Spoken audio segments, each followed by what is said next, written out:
बिस्मिल्लाहिर्रहमानिर्रहीम। अस्सलाम वालेकुम नाज़रीन, आप यूट्यूब चैनल देख रहे हैं। मैं इमरान ख़ान हूँ। बज़ाहिर जो दिखाई दे रहा है कि एक मनसूबाबंदी के तहत इमरान ख़ान साहब से जो मुलाकातें हो रही थी, उनकी पार्टी के लोगों की, उनकी फ़ैमिली के लोगों की या उनके वकला की, वो तमाम मुलाकातें मनसूख करवा दी गई हैं और एक ऐसा तरीक़ाकार इख्तियार किया गया है जिसकी मौजूदगी में कम से कम 18 तारीख के ख़त्म होने तक, यानी अक्टूबर की 18 तारीख तक कोई भी शख्स इमरान ख़ान साहब को मिल नहीं सकेगा और उन्हें कैद तन्हाई में रखा जाएगा। पाकिस्तान तहरीक इंसाफ ने मुसद्दका ज़राए का दावा करते हुए कुछ खबरें दी हैं इमरान ख़ान साहब की हालत के हवाले से। क्यों इस वक्त पूरा निज़ाम इस चीज़ के लिए ज़ोर लगा रहा है कि इमरान ख़ान साहब से किसी की मुलाकात ना हो सके। ये मामला इतना सादा लगता नहीं है। ऐसा कभी नहीं हुआ कि एक साबिक वज़ीर आज़म इस तरह से कैद में हो और उसके बारे में बाहर किसी को कुछ पता ना हो कि वो किस हालत में है और उसे बिल्कुल कैद तन्हाई में डाल दिया जाए और उसके साथ कोई भी राब्ता ना कर सके या उसकी कोई इन्फॉर्मेशन बाहर ना आ सके। सिचुएशन इस वक्त यही है। अब ज़रा ये देखें कि पाकिस्तान तहरीक इंसाफ ने कहा क्या। एक तो शहबाज गिल साहब हैं, इमरान खान साहब के बहुत करीबी साथियों में से एक है। उन्होंने कहा कि मुसद्दका ज़राए से उनको पता चला है कि इमरान खान साहब का खाना जो है वो इंतहाई उन्हें नाकिस दिया जा रहा है और उन्होंने तशवीश का इजहार किया। ऐसी तशवीशनाक बातें उन्होंने की हैं कि उनके सेल की लाइट भी बंद कर दी गई है गुज़िश्ता 5 दिनों से। ये क्लेम शहबाज गिल साहब ने किया, पार्टी के कुछ और लोगों ने भी किया है। जबकि मुशरीए इत्तलात ने खैबर पख्तूनख्वा के बैरिस्टर सैफ साहब, उन्होंने कहा कि इमरान खान की सेहत से मुताल्लिक तशवीशनाक खबरें मौसूल हो रही हैं। जेल में मुलाकातों पर पाबंदी, इस पर अपने रद्द-ए-अमल का इजहार करते हुए बैरिस्टर सैफ ने कहा कि इमरान खान की सेहत के हवाले से तशवीशनाक खबरें आ रही हैं। इमरान खान से मुलाकातों पर पाबंदी की वजह से कारकुनान में इंतहाई तशवीश है। क्या वजह है कि हिरासत में लिए गए शख्स के साथ मुलाकातों पर पाबंदी लगाई गई।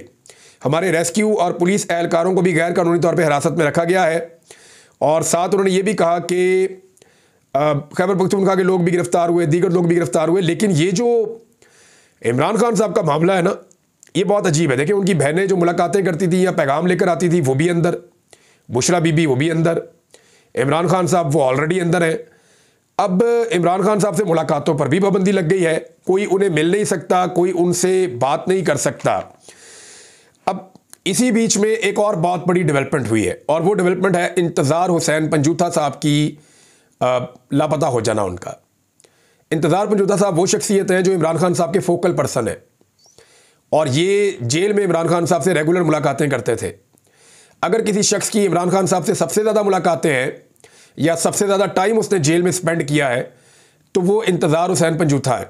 ये इमरान खान साहब के वकील भी हैं और बड़े वफ़ादार साथी भी हैं और उनके फोकल पर्सन भी हैं। इनके बारे में मैं चंद चीज़ें आपको बता दूं। एक तो जब ये अगवा हुए तो उससे एक दिन पहले मेरी इनकी बड़ी तफसीली बातचीत हुई। मैं बहुत सारी चीज़ें जानना चाहता था, स्पेशली जो एपिसोड हुई डी चौक में, उसके बाद जो वज़ीर आला खैबर पख्तूनख्वा के साथ हुआ दूसरी मरतबा 1 महीने में, तो मैं जानना चाहता था कि एक्चुअली मामला क्या है। तो इंतज़ार हुसैन पंजूथा साहब ने मुझे बताया कि वो आखिरी शख्स थे जिनकी इमरान खान साहब से मुलाकात हुई थी। यानी जो आखिरी मुलाकात इमरान खान साहब की हुई है वो इंतज़ार पंजूथा साहब के साथ हुई है और इमरान खान साहब ने सारे पैगामात उनके ज़रिए से बाहर भिजवाए थे। यानी ये वो शख्सियत है जो इमरान खान साहब को एक तो गैर जानिबदाराना रिपोर्टें देते हैं। इमरान खान साहब इन पर भरोसा करते हैं कि ये जो मुझे रिपोर्ट देंगे बाहर के मामलात के बारे में, उनके अंदर कोई जानिबदारी नहीं होगी, ये मुझे जो हो रहा है वैसे ही बता देंगे।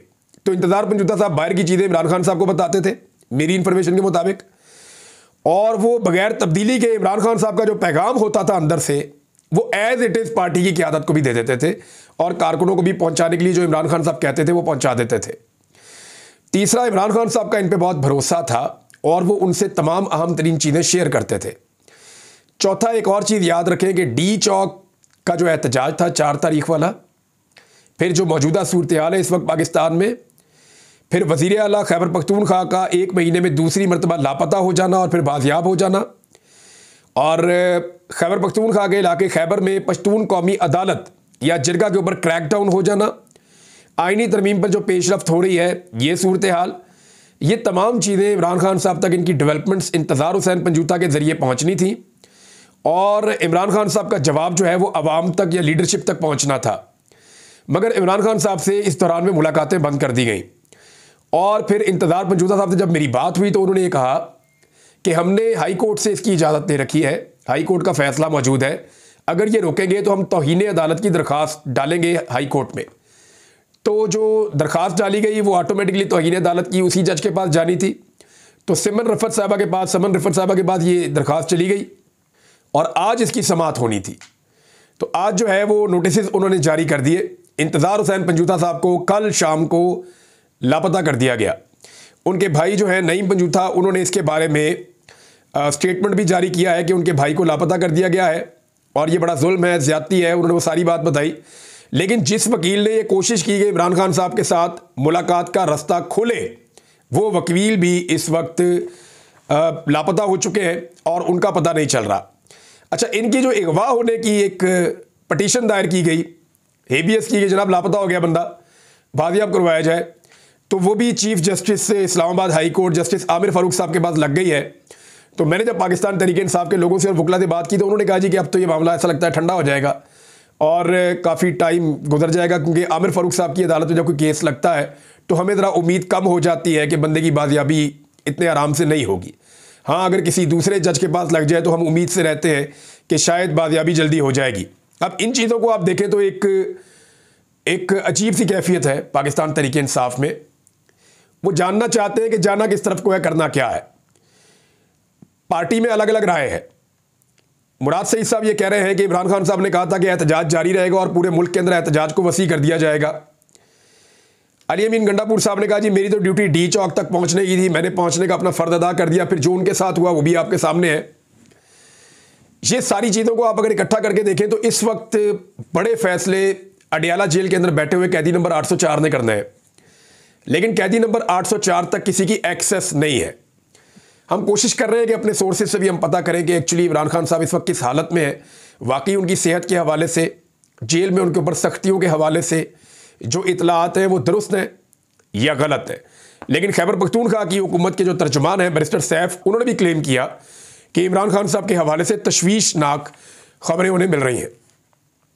कुछ लोग ये दावा कर रहे थे कि अली अमीन गंडापुर साहब ने जो एक थोड़ा सा एक नरम रवैया इख्तियार किया और उन्होंने पर्दा रखा उन चीज़ों के ऊपर जो उनके साथ हुई हैं, तो इसके नतीजे में वो कुछ ना कुछ गेन करेंगे। बहुत सारे लोग तजिया दे रहे थे कि आने वाले दिनों में अली अमीन गंडापुर की इस एफर्ट की वजह से शायद पाकिस्तान तहरीक इंसाफ के लिए हालात बेहतर हों और वो कोई ऐसा रास्ता निकालेंगे जी ज़्यादती बंद हो जाए।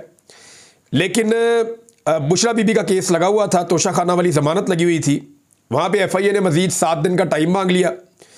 तो जस्टिस मियाँ गुल हसन औरंगज़ेब साहब ने फरमाया कि नहीं, 7 दिन का टाइम तो हम नहीं दे सकते, 1 दिन के अंदर आप प्रोसिक्यूटर जो है वो लगाएं और फौरी तौर पे आप इसके ऊपर जवाब जमा करवाएं, ये ज़मानत का मामला, हमने ज़मानत देनी है।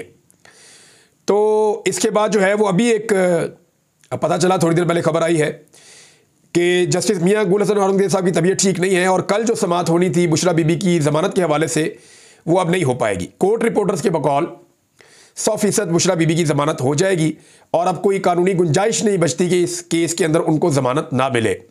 लेकिन एक मामला मुझे कुछ दोस्तों ने बताया कि जो जाली रसीद वाला एक मामला है जिसके ऊपर ज़मानत चल रही है बड़े लंबे अरसे से, उसको पाकिस्तान तहरीक इंसाफ के वकला शायद संजीदा नहीं ले रहे। वहाँ पे फोकस करना चाहिए, क्योंकि अगर बुशरा बीबी को ना छोड़ने का फैसला किया गया और पाकिस्तान तहरीक इंसाफ को लगातार उसी तरह इमरान खान को दीवार के साथ लगाने का फैसला रखा गया, तो फिर इस केस के अंदर गिरफ्तारी डाल दी जाएगी। जाली रसीदों वाला जो मामला, यहाँ पे वकला को संजीदा थोड़ा सा लेना पड़ेगा। अब एक और चीज़ है जिसका सामना पाकिस्तान तहरीक इंसाफ कर रही है और वो सिचुएशन है जो पश्तून कौमी अदालत या कौमी जरगा जो हो रहा है खैबर पख्तूनख्वा में, खैबर में, उसके हवाले से। उसके ऊपर पुलिस ने रात गए क्रैकडाउन किया और इसके ऊपर जो पाकिस्तान का इलेक्ट्रॉनिक मीडिया वो तो इस तरह रिपोर्ट नहीं कर रहा, लेकिन जो इतलात आई है सोशल मीडिया के ज़रिए से, और इसको सेनेटर मुश्ताक अहमद साहब ने भी रिपोर्ट किया, कुछ और लोगों ने भी किया और PTM के लोग भी कर रहे हैं। तो उन लोगों ने कहा जी 3 जवान जो हैं, नौजवान वहाँ पे वो जाँ बहक हो गए हैं क्रैकडाउन के नतीजे में, और कुछ तस्वीरें भी जो है डेड बॉडीज़ की वो सोशल मीडिया के ऊपर दिखा रहे हैं और इस क्रैकडाउन की मजम्मत की गई है। इससे पहले इमरान खान साहब की जानिब से की गई थी, सलमान अकरम राजा साहब ने मजम्मत की है, बल्कि उन्होंने अपनी खिदमात पेश की है कि अदालत के अंदर मैं तैयार हूँ इनका केस लड़ने के लिए, ये ज़्यादती और जुल्म हो रहा है इनके साथ, आज़ादी सारे राय होना चाहिए, जमहूरी हक होना चाहिए सबके पास। उमर अयूब खान साहब जो साबिक सेक्रेटरी जनरल और अपोजिशन लीडर हैं पाकिस्तान तहरीक इंसाफ की जानिब से, उन्होंने भी इसकी मजम्मत की है और उनके बकौल ये मोहसिन नकवी साहब और वफाकी हुकूमत की ईमा पर आईजी खैबर पख्तूनख्वा कार्रवाई कर रहे हैं। इसमें खैबर पख्तूनख्वा की हुकूमत का किरदार नहीं है। खैबर पख्तूनख्वा की हुकूमत जो है वो बीच में फंस गई है। एक तरफ इमरान खान और पाकिस्तान तहरीक इंसाफ का मौक़िफ़ है, एक तरफ फेडरल गवर्नमेंट और इदारों का एक दबाव है। तो उसके बीच में खैबर पख्तूनख्वा हुकूमत क्या कर सकती है, जबकि उन्होंने अपने इख्तियारात दिए हुए थे आईजी खैबर पख्तूनख्वा को 2017 में जो पुलिस एक्ट है उसके ज़रिए से। इन्होंने किया ये था परवेज़ खटक साहब के दौर में कि आईजी को 18वें 19वें ग्रेड तक के अफसरान के तकर्रो तबादले के इख्तियारात दे दिए थे। तकर्री आप करें, तबादला आप करें। ये डीपीओ जीपीओ जो लगते हैं, जिनके अंडर में सारी पुलिस काम करती है। तो खैबर पख्तूनख्वा हुकूमत ने रद्दमल के तौर पे अपनी काबीना की मीटिंग बुलाई और फौरी तौर पे ये इख्तियार आईजी खैबर पख्तूनख्वा से लेकर वापस वज़ीर आला खैबर पख्तूनख्वा को दे दिया। तो ये एक बड़ा कदम है।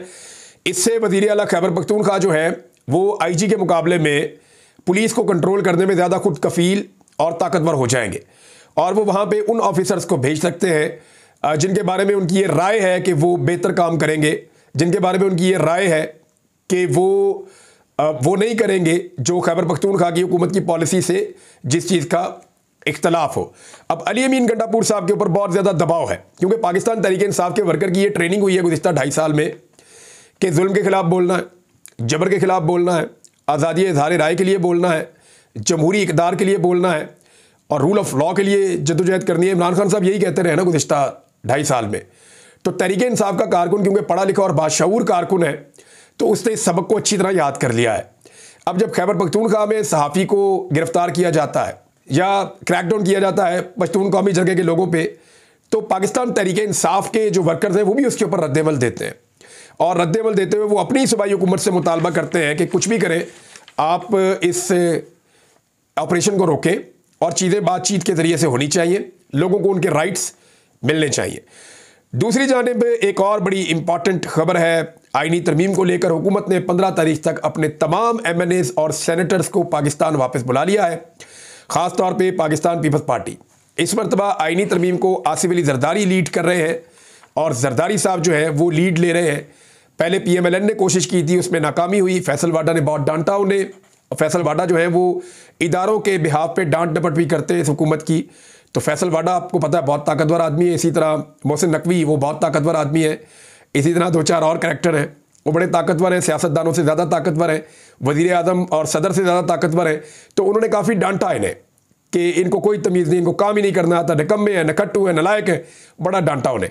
तो अब जरदारी साहब जो है उनकी ड्यूटी लगाई गई है, और उन्हें कहा गया है कि यानी फैसल वाडा साहब को तो आप ये समझें कि क्लास मॉनिटर है। वो क्लास होती है ना बच्चों की, उसके अंदर एक मॉनिटर होता है, टीचर उसको बना देता है। तो ऐसे ही ये जो पार्लियामेंट है ना, फॉर्म 47 वाली जाली, इसके ऊपर जो टीचर है उन्होंने फैसल वाडा को मॉनिटर मुकर्रर किया हुआ है, और वो डांटते ढूंढते रहते हैं, और जो बच्चा शरारत करता है उसका नाम लिख कर भी टीचर को दे देते हैं कि ये शरारत कर रहा है। तो अभी एक बच्चा है जावेद वड़ाइच, इसी क्लास का MNA है, उनका डेरा गिरा दिया गया है उनके इलाके में, इसलिए कि ये बच्चा शरारत कर रहा था, तरमीम के हक़ में वोट नहीं डाल रहा था।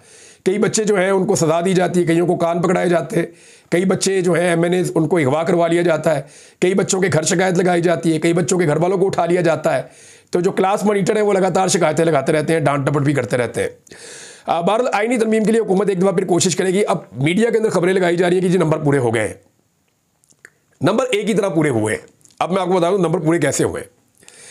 नंबर पूरे तब होते हैं जब इलेक्शन कमीशन गैर आईनी और गैर कानूनी तौर पर मखसूस नशिस्तें दे दे PMLN को और पीपल्स पार्टी को और फजल रहमान को और ANP को। फिर सुन ले मेरी बात आप, MQM को भी, कि जो मखसूस नशिस्तों का एक माले गनीमत है जो पाकिस्तान तहरीक इंसाफ का हक तस्लीम कर लिया सुप्रीम कोर्ट ऑफ पाकिस्तान के फुल कोर्ट ने, वो मखसूस नशिस्तें अगर इलेक्शन कमीशन हुकूमत की ख्वाहिश के मुताबिक और उनके बनाए हुए एक्ट के मुताबिक, तरमीमी एक्ट के मुताबिक, जो बाद में बना है, फैसला पहले आया है, जो पहले आने वाला फैसला है, बाद में आने वाला कानून उसके ऊपर असरअंदाज नहीं हो सकता। तो अगर गैर कानूनी और गैर आईनी तौर पर इलेक्शन कमीशन मखसूस नशिस्तें फराहम कर देता है PDM की जमातों को, मौजूदा हुकूमत को, तो इनके नंबर हो जाते हैं 230। 2 नंबर इनके निकल गए हुए हैं, चौधरी इलियास और आदिल बज़ई। तो फिर 230 के साथ ये आराम से 228 के साथ अपनी आईनी तरमीम कर लेंगे। लेकिन फिर भी सेनेट में इनके नंबर कम हो जाएंगे। तो सेनेट में नंबर पूरे करने के लिए इनको फौरी तौर पे खैबर पख्तूनख्वा में सेनेट का इलेक्शन भी करवाना पड़ेगा, और वहाँ पे अगर ये इलेक्शन करवाते हैं तो 3-4 सीटें वहाँ से निकाल लेंगे, कुछ बंदे खरीद लेंगे, ये करेंगे वो करेंगे, तो कुछ ना कुछ करके वो निकालेंगे। तो सेनेट में भी अपनी तादाद पूरी करने की कोशिश करेंगे। ANP तो इनके साथ खड़ी है वैसे ही, तो इनके जो बंदे बनते हैं ऑलमोस्ट वो 58 हैं, इनको 64 चाहिए, तो इनके 8 बंदे कम हैं। तो उसमें फजलुर रहमान साहब के 5 सेनेटर्स हैं, बाकी ये कहाँ से तोड़ेंगे, ये सवाल अभी अपनी जगह पे मौजूद है। लेकिन 63A में जो अदालत ने फैसला किया उसका फ़ायदा उठाते हुए 2-3 बंदे तोड़ सकते हैं। PTI को भी शक है अपने 1-2 बंदों पे, फजलुर रहमान साहब को भी अपने 2 बंदों पे शक है, तो ये कोई 2 नंबरी हो सकती है। लेकिन अगर ये गैर कानूनी और गैर आईनी रास्ता इख्तियार नहीं करते, मखसूस नशिस्तें अगर नहीं दी जाती, इलेक्शन कमीशन ये वाला रिस्क नहीं लेता, तो फिर ये आईनी तरमीम नहीं होती। क्योंकि फिर आईनी तरमीम के लिए अभी भी इनको 11-12 नंबर, इनके 13 नंबर कम से कम आ रहे हैं, क्योंकि अभी 214 का फिगर इनका निकला है नेशनल असेंबली की, मैंने वेबसाइट देखी वहाँ पे। तो 214 में स्पीकर का वोट निकाल दें, 2 मेंबर पहले छोड़ के चले गए, वो निकाल दें, 211 रह गए, तो इनको चाहिए 13। फजलुर रहमान साहब के 8 तो इनको नहीं मिलते, क्योंकि फजलुर रहमान साहब अपना आईनी मुसवदा ले आए हैं। अब उनके आईनी मुसवदे की मौजूदगी में हुकूमती आईनी मुसवदे के ऊपर अमल होगा, तो ये नहीं होता। ये दोनों मुसवदे ज़मीन आसमान का फ़र्क है, और फजलुर रहमान कह चुके हैं कि ये जाली असम्बली, इससे तो हमने आईनी तरमीम करनी नहीं है। तो PTI के क्या इतने ज़्यादा बंदे टूट जाएंगे? तो मेरी इतला के मुताबिक 3 बंदों के अलावा अभी कन्फर्मेशन कोई नहीं है। ये जो घर गिर रहे हैं, बेटे अगवा हो रहे हैं, मारधाड़ हो रही है, प्रॉपर्टीज़ गिराई जा रही हैं, नाअहलियाँ की जा रही हैं, डीसीड किया जा रहा है, ये सारी चीज़ें इस बात की निशानदेही कर रही हैं कि आईनी तरमीम के लिए हुकूमत सर पैर का जोर लगाने के बावजूद, सर तोड़ कोशिशें करने के बावजूद नंबर पूरे नहीं कर पा रही, बल्कि नंबर्स के करीब भी नहीं पहुंच पा रही। फजलुर रहमान साहब ही उनकी आखिरी उम्मीद है, लेकिन उस उम्मीद पे पानी फिरा हुआ है, क्योंकि वो अपनी आईनी तरमीम ले आए हैं जिसे हुकूमत कभी नहीं मानेगी। ये चीज़ें मैंने आपके साथ अभी शेयर कर दी हैं, मेरे पास और अपडेट्स हैं, थोड़ी देर में आ जाएंगी, आपको शेयर करते हैं नेक्स्ट वीलॉग में। अब तक के लिए इतना ही, अपना ख्याल रखिएगा, अपने इस चैनल का भी। अल्लाह हाफिज़।